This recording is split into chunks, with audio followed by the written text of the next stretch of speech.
வணக்கம் நேயர்களே, நம்ம இன்னைக்கு பார்க்க போறது என்னன்னு பாத்தீங்கன்னா, நாங்க ஆல்ரெடி என்னென்ன பயோ என்சைம் எங்ககிட்ட இருக்கு, அதனோட பெனிஃபிட் என்னன்னு நாங்க வீடியோ போட்டிருக்கோம். அது பாத்தீங்கன்னா டிஸ்கிரிப்ஷன்ல ஃபுல் வீடியோ லிங்க் இருக்கு, செக் பண்ணி பாருங்க. அடுத்து பாத்தீங்கன்னா எங்ககிட்ட என்னென்ன வெரைட்டில சோப் இருக்கு, அதனோட பெனிஃபிட்ஸ் என்னன்னு ஃபுல் வீடியோ டிஸ்கிரிப்ஷன்ல லிங்க் இருக்கு, செக் பண்ணி பாருங்க.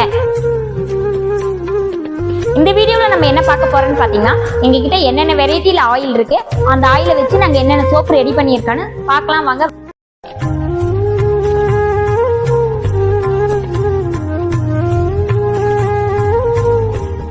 தேங்காய் எண்ணெய்ங்க, இது பாத்தீங்கன்னா நாங்க மரத்துல இருந்து கீழே விழுற தேங்காய் எடுத்துதான் அதை கட் பண்ணி வெயில்ல காய வச்சு சுத்தமா ஈரப்பதமே இல்லாம நாங்க ட்ரை ஆன பிறகுதான் சல்பர் கலக்காத தேங்காய் எண்ணெய் எடுத்துதான் இந்த அரோமா சோப் ரெடி பண்ணி கொடுத்துட்டு இருக்காங்க.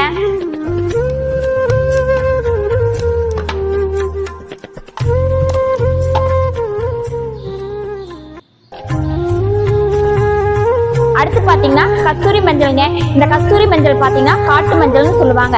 இது சுத்தமான கஸ்தூரி மஞ்சளா வாங்கி பொடி பண்ணி நாங்க சூரியப்படம் போட்டுதான் இந்த கஸ்தூரி மஞ்சள் சோப்பு ரெடி பண்ணி கொடுத்துட்டு இருக்கோம்.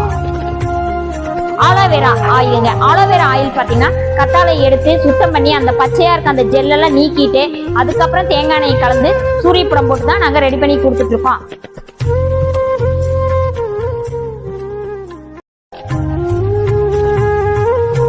பாத்தீங்கன்னா இந்த சார்கோல் ஆயிலுங்க.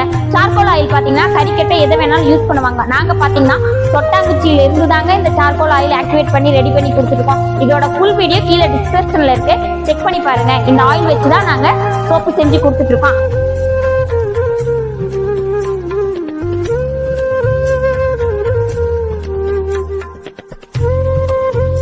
வெப்பால் ஆயிலுங்க. இந்த வெப்பால் ஆயில் பாத்தீங்கன்னா இலைய பொரிச்சிட்டு வந்து சிறு சிறு துண்டா கட் பண்ணி நாங்க சூரியப்படம் போட்டு தான் இந்த ஆயில் காய்ச்சி ரெடி பண்ணி கொடுத்துட்டு இருக்கோம். இதனோட வீடியோவும் டிஸ்கிரிப்ஷன்ல ஃபுல் வீடியோ இருக்குங்க, செக் பண்ணி பாருங்க.